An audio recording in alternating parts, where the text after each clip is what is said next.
Perhaps you'd have me revisit the multitude of regrets that have shadowed my existence." Woody Allen, at 89, has finally broken his silence, not through a formal declaration, but through candid discussions now coming to light. Individuals close to the esteemed filmmaker indicate he was profoundly distressed and taken aback by her passing. Yet a lingering question remains. Why the surprise? One ponders the complexities of privacy, the pressures surrounding reproductive choices, and an overwhelming burden of expectation. They had shared 56 years, collaborated on 9 cinematic endeavors, and she had been his foremost inspiration, staunchest advocate, and a woman who remained a constant presence in his life. What Allen is now disclosing in the aftermath of her departure fundamentally reshapes our understanding of their bond. He speaks of individuals who are self-deceived, This transcends the dynamic of a director and his muse. It speaks to a profound, intricate, and intensely human connection that, while unable to endure as romantic love, refused to cease existing entirely. Did you genuinely consider it? I considered it seriously in the dead of night, when the phone rings at 4 in the morning with threats against your life. For many years, our perception of their relationship was filtered through the lens of Annie Hall, through the romantic comedies, through their public personas. A relationship, as I see it, is akin to a shark. It must continually advance or perish. The reality, however, is far more intricate, more poignant, and far more authentically human than anything Allen ever committed to film. She stood by him when the entire world had turned its back. She defended him even when it meant sacrificing everything she held dear. Dahala, indeed. And now, at 89, confronting his own finality, Allen is finally sharing the true narrative. The story of the woman who rescued him, the love he couldn't cling to, and the lingering remorse that continues to torment him. It was 1969, and Woody Allen was in the process of casting his Broadway production, Play It Again, Sam. He had seen countless actresses, all gifted, all attractive, all ultimately forgettable. Then Diane Keaton entered the room. She was 23 years old, newly arrived from California, adorned in an ensemble that seemed discordant, and articulating her thoughts in a manner that defied conventional logic, yet somehow conveyed an absolute sincerity. Allen later articulated his initial impression in words that proved remarkably prescient.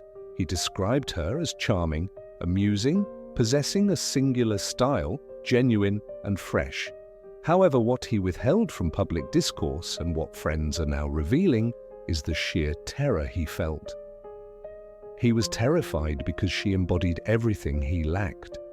She represented light in his darkness, optimism in his cynicism, freedom in his confinement to his own neuroses.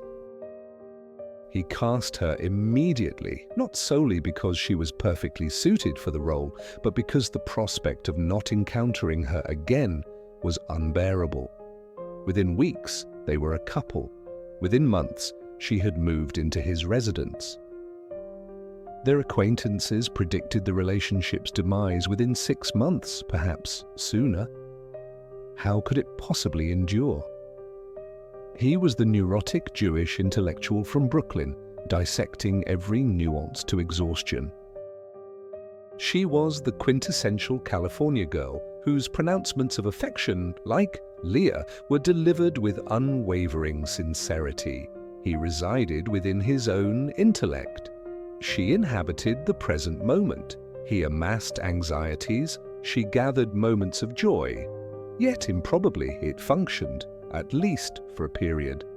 Those initial years, from 1969 to 1971, represented the zenith of Allen's happiness. He would confess this decades later to his closest confidants. With Diane, he felt truly perceived, not as Woody Allen, the entertainer, nor as the director, nor as his public persona, but simply as Alan Cunningsberg, the apprehensive adolescent from Brooklyn who perpetually doubted his own worth. She possessed an uncanny ability to truly see him, to look deeply into him, and to instill in him a sense of reassurance, as if perhaps he were indeed adequate. They would traverse Central Park for extended periods. She would marvel at the ordinary, at clouds, at dogs, at children at play, finding wonder in the mundane. This capacity for unadulterated delight had always eluded his comprehension. How could one simply be content without a discernible cause, without the need for analysis, without the imperative to understand the why? She endeavored to impart this to him, though the truth is, he proved incapable of internalizing it. His inherent disposition precluded such a transformation. Their cohabitation brought the underlying fissures to the surface. Alan exhibited a controlling demeanor, cloaked in what appeared as affection, but lacked genuine warmth. He required constant updates on her whereabouts, her associates, her innermost thoughts. He perpetually sought to refine her, to elevate her sophistication, to mold her into the archetypes of women featured in his films. Diane, however, offered resistance, not through overt confrontation, as that was contrary to her nature. Her resistance manifested in her steadfast adherence to her authentic self. When he offered grammatical corrections, she would respond with a smile and deliberately utter an incorrect phrase. When he suggested more intellectually stimulating literature, she would remain engrossed in her photography journals. When he critiqued her sartorial choices, she would counter the following day with even more unconventional ensembles. This infuriated him. Paradoxically, it also deepened his affection. She was the solitary element in his existence that he could neither dominate, nor orchestrate, nor reshape according to his vision, and this very unattainability rendered her a source of apprehension. Friends from that era recall their disagreements, not explosive confrontations. Alan did not engage in such displays, but rather cold, intellectual dissections where he would meticulously deconstruct her thoughts, her decisions, her very essence. She, in turn, would simply regard him with those expressive eyes and offer a simple observation such as, "You overthink things," a remark that would invariably enrage him further, precisely because it was so accurate. The breaking point arrived in 1971. Francis Ford Coppola was casting The Godfather. Through a series of connections, Diane secured an audition for the role of Kay Corleone. She almost declined. Alan was dismissive. "It's a gangster film, not your genre. You're committed to play it again, Sam, with me." Yet an inner compulsion compelled her to attend. Perhaps it was curiosity, perhaps intuition, or perhaps the nascent stirrings of defiance. She was awarded the part. She had not even perused the script when she accepted. Years later, she would candidly acknowledge this fact. "How regrettable is that?" she once remarked. "I hadn't even truly read it, but I needed employment." Such were her words. However, those intimately acquainted with their dynamic understood the underlying truth. She required more than just a role. She sought liberation. When she informed Alan of her decision to accept the part, explaining she would be in California for an extended period and would miss his film, he did not raise his voice. He lapsed into a profound, chilling silence. That wounded stillness was more devastating than any outburst. "You are choosing Coppola over me," he finally articulated. "You are choosing them over us," she attempted to elucidate. "It's not about choosing, it's about my career, my life." But he remained impervious to her reasoning. To Allen, it was an act of profound betrayal, unforgivable. She departed regardless, and a rupture occurred between them, an irreparable fracture. While Diane was engaged in filming The Godfather, another significant event unfolded, one that would occupy Allen's thoughts for years to come. She developed feelings for Al Pacino. Not instantaneously, not overtly, but the connection was undeniable. The on-screen chemistry was palpable because the off-screen attraction was equally potent. Pacino represented everything Allen was not.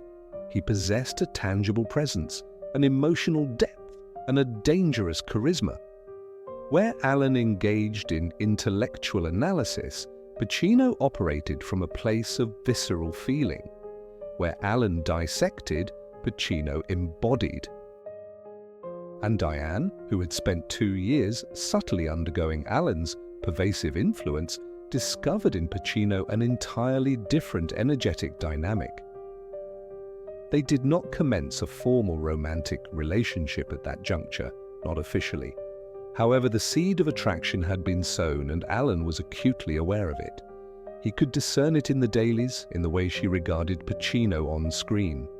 Friends attest that Allen became consumed by The Godfather during its production.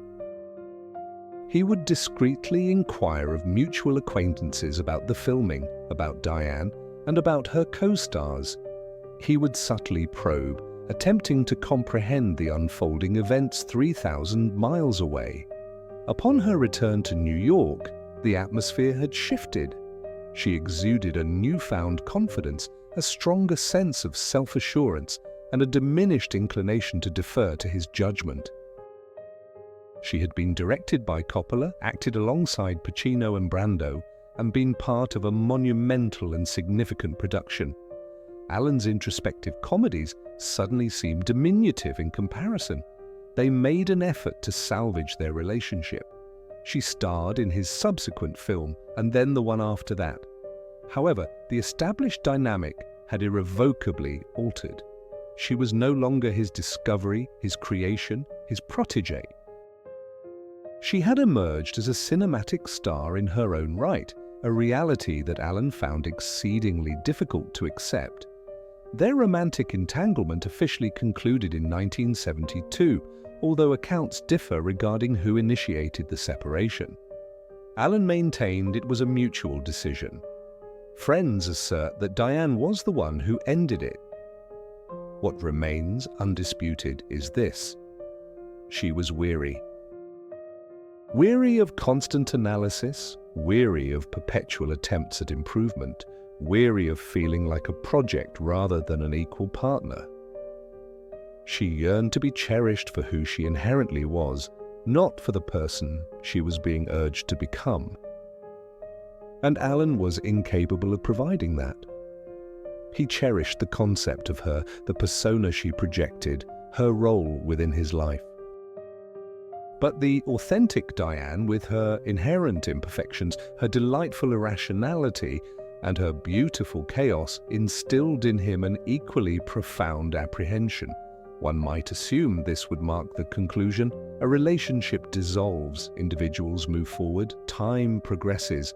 However, Woody Allen's life does not operate under such simple tenets.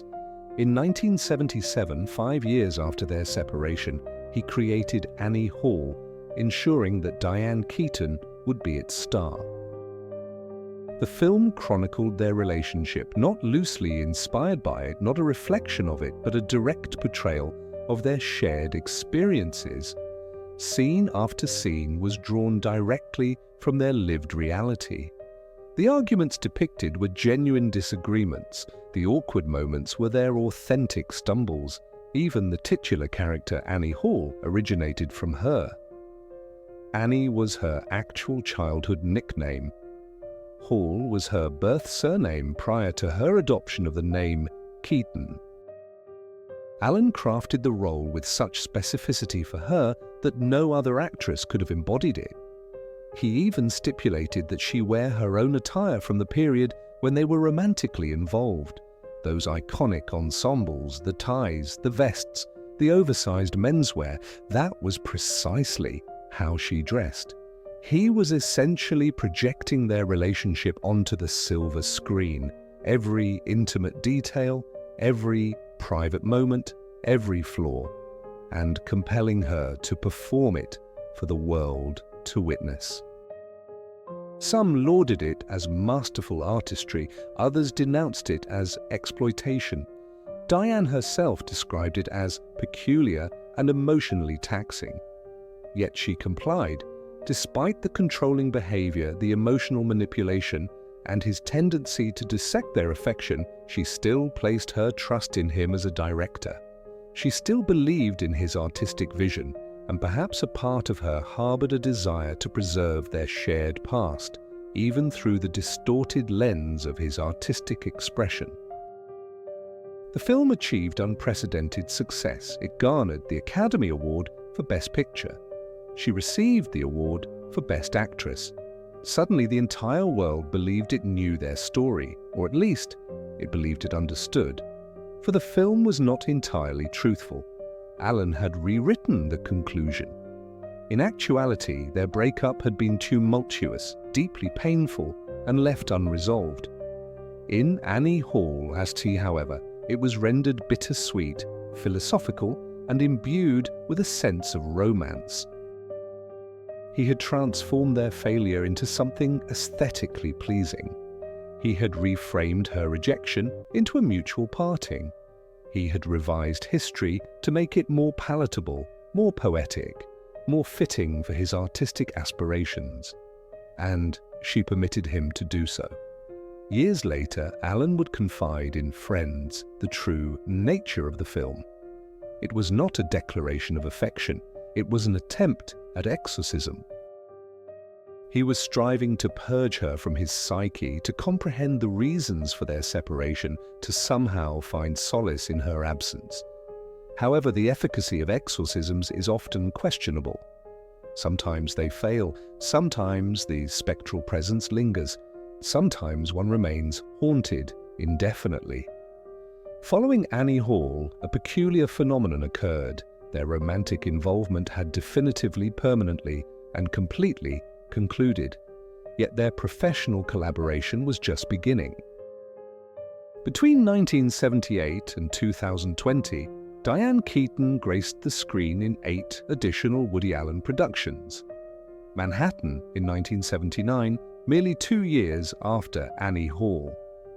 Manhattan Murder Mystery in 1993, over 2 decades later, and several others, spanning a remarkable 42-year period. Consider this for a moment. 42 years of working together after their romantic connection had dissolved, 42 years of shared professional space, of him directing her, of them collaboratively creating art while meticulously maintaining emotional distance. It was an arrangement that defied conventional expectations, yet somehow it functioned. Friends suggest an unspoken accord existed between them.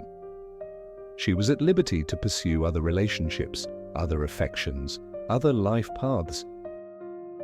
But within the realm of cinema, she belonged to him, and he required that. He needed her presence in his creative endeavors, even if he could no longer possess her in his personal life. This is what he once articulated to a close associate. Every other actress was measured against her. Every subsequent performance was evaluated against the standard she had established. He collaborated with exceptionally talented women, including Mia Farrow, Diane Wiest, Scarlett Johansson, and Cate Blanchett. Yet none possessed the distinctive brilliance, the singular quality that brought his dialogue to life in ways that even he had not initially envisioned. This unique arrangement, however, placed a considerable strain on her other relationships, most notably her protracted romance with Al Pacino. Their intermittent partnership endured for 15 years, from 1974 to 1990. And throughout this entire duration, Allen remained a palpable, albeit unseen presence, a spectre, a point of comparison. Pacino found himself unable to escape this omnipresent influence. She would depart to participate in a Woody Allen film, speaking effusively about Woody's genius, Woody's artistic vision, Woody's brilliance. And Pacino, despite his inherent self-assurance, felt himself engaged in a contest against an intangible adversary. How does one compete with someone who has already conceded defeat? That was the essence of Allen's position. He had already lost her in a romantic sense, thus eliminating any perceived threat, any danger, any competition. Nevertheless, on an emotional and creative level, that profound connection remained indissoluble. Pacino desired marriage, commitment, and her undivided attention. She was unable to provide it, not due to a lack of affection. She would later profess to be madly in love with him, but rather because a part of her remained inextricably linked to Allen in ways she found inexplicable or insurmountable. Then in 2014, everything shifted dramatically. Dylan Farrow's accusations against Woody Allen resurfaced with renewed intensity. The details were devastating. The allegations were horrific. Hollywood began to systematically distance itself from Allen. Actors who had previously collaborated with him issued public statements. Directors who had expressed admiration for his work fell silent. Award ceremonies ceased to honor him. By 2018, as the Sarek Me Too movement gained significant momentum, Allen had become a pariah within the film industry. He was ostracized by nearly everyone. Everyone, that is, except Diane Keaton. In January 2018, she posted a tweet that would profoundly shape the remainder of her public existence. "Woody Allen is my friend and I continue to believe him." These 13 words alone had the power to fracture relationships, cost her professional opportunities, and subject her to intense public condemnation. Judd Apatow publicly criticized her. Supporters of Dylan Farrow labeled her an accomplice. Numerous opinion pieces were published, lamenting her perceived disappointment, her misplaced loyalty, and her alignment with what was deemed the wrong side of history. She experienced professional repercussions. Films that would have likely cast her were awarded to other actresses. Directors who had expressed a desire to work with her suddenly found themselves unable to facilitate such collaborations.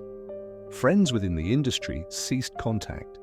In many respects, she became as controversial as Allen himself. Yet she remained steadfast in her position.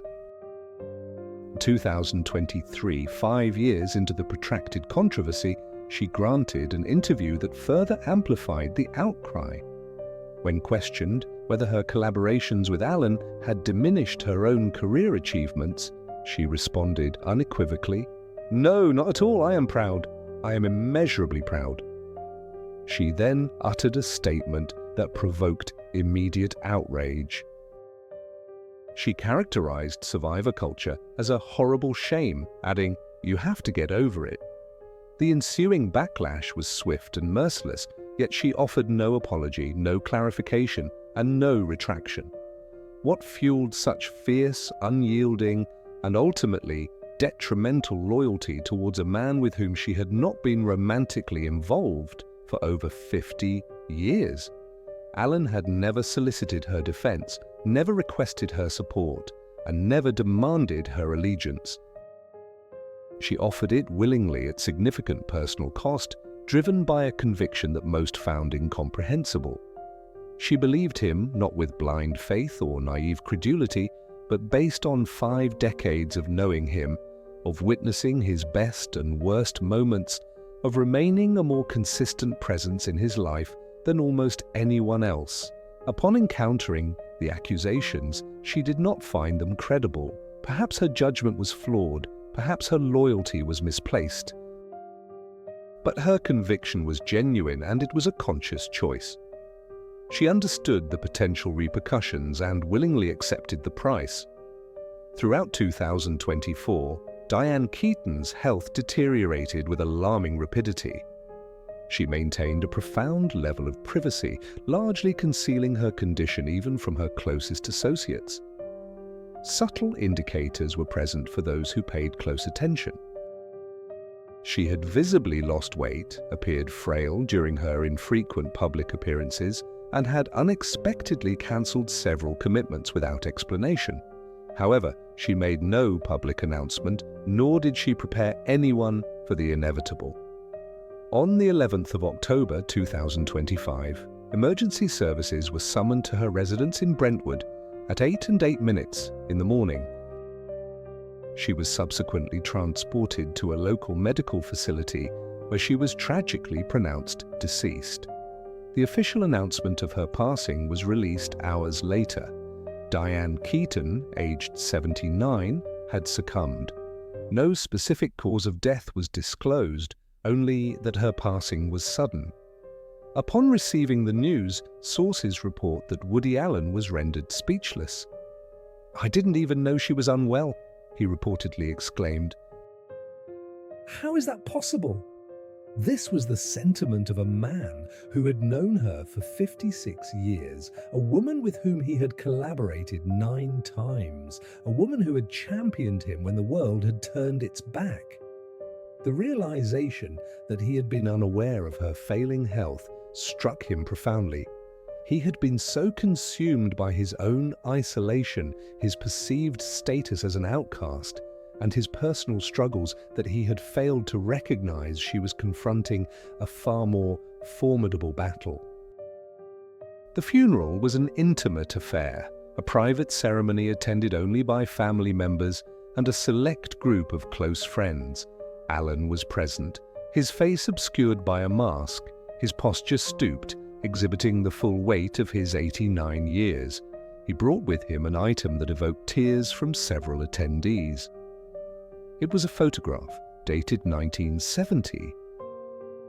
It depicted him and Diane on the set of Play It Again, Sam. Both are captured in a moment of genuine, uninhibited laughter, the kind that emanates from pure, unadulterated joy rather than a posed performance. He had had it professionally framed. Meryl Streep, who was also in attendance, later shared with a friend that Allen was overcome with grief, weeping uncontrollably. His tears were not silent, dignified drops, but deep, body-racking sobs. She confessed she had never witnessed him in such a state. No one had. Woody Allen was renowned for his exceptional emotional restraint, his intellectual approach to feelings, and his perceived detachment from raw emotional expression. However, confronted by Diane's passing, all of that dissolved. Subsequently, it was revealed that he had penned a letter to her. An extensive, detailed letter articulating sentiments he had never previously voiced aloud, yet he had written it too late. She had passed away before he could dispatch it, before she could ever read his words, his confessions, his truth. A few days following Diane's demise, Woody Allen began to speak. Not publicly, that was an avenue he would never pursue. Instead, in private conversations with long-standing friends, colleagues, and the select few who remained within his professional circle, he started to divulge revelations he had kept concealed for decades, insights he had never even acknowledged to himself regarding the fundamental reasons why their relationship had faltered. He spoke with unsparing candor. "I was excessively controlling, and she was excessively free," he stated. "I attempted to mold her into someone more compliant, and she resisted by remaining authentically herself. I cherished her, but I valued the notion of dominating her more. That is not love, it is possession, and she was entirely justified in leaving." Regarding Annie Hall, he confessed something that fundamentally alters our perception of the entire film. "I gave her the Oscar, but she provided me with everything else," he admitted. "The film, the career, the credibility, the very soul of my work. Without her, I am merely another neurotic filmmaker crafting comedies about neurotic individuals. With her, I was creating something genuine. he was equally forthright concerning the other women in his life. My affection for Mia was different, for Sunny was different, for all of them in distinct ways, but Diane, my love for her, was the most honest. She perceived the true me, the pathetic, insecure, damaged me, and she remained by my side until she could no longer endure it because I made it untenable. His most profound regret, the burden that continues to weigh upon him at 89 years old as he confronts his own mortality, is this.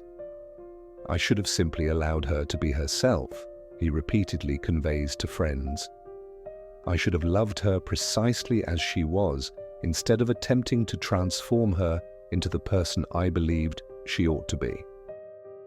I should have been grateful for the extraordinary gift of her presence, rather than trying to refine it.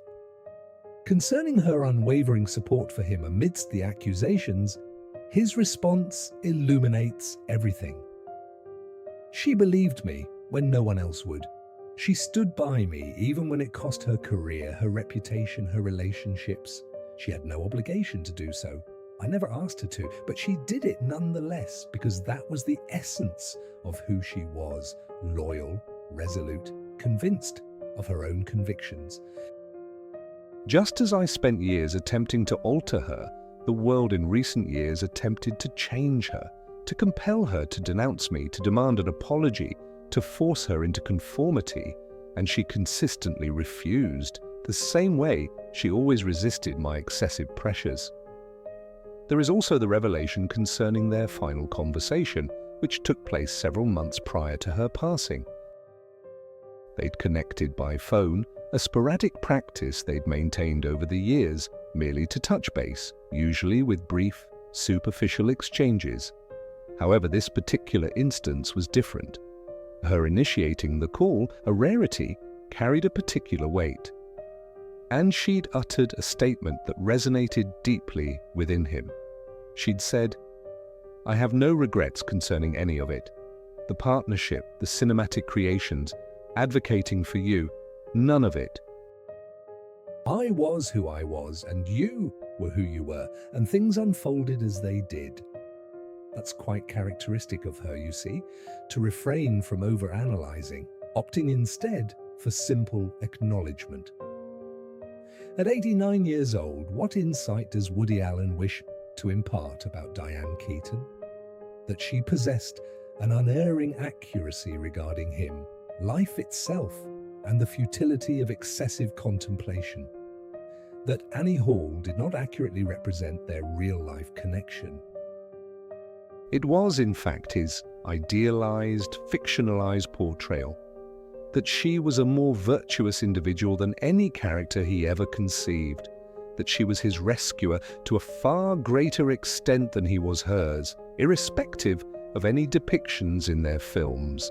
56 years, 9 motion pictures, 1 enduring, intricate, and perhaps unachievable affection. This encapsulates the narrative of Woody Allen and Diane Keaton. It wasn't a conventional romance, nor precisely a friendship, but something more complex and authentic than either label could convey. She served as his inspiration, his moral compass, his staunchest supporter, and ultimately, the one who slipped through his grasp. He was her guide, her on-set mentor, the individual she never entirely detached from, even after their romantic separation. The inherent irony is apparent to all.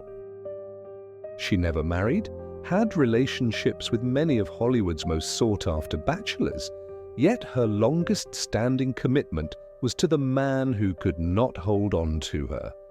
And he, renowned for his romantic liaisons with younger women, for his swift and complete departures, never quite moved past the California girl.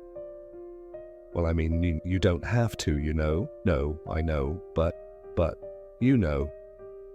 Their connection, in truth, eludes simple definition. It was too tumultuous for romance, too profoundly personal for mere friendship, too unresolved to be relegated to the past, and too emotionally charged to be confined to the present. It existed beyond conventional boundaries, an understanding shared exclusively between the two of them.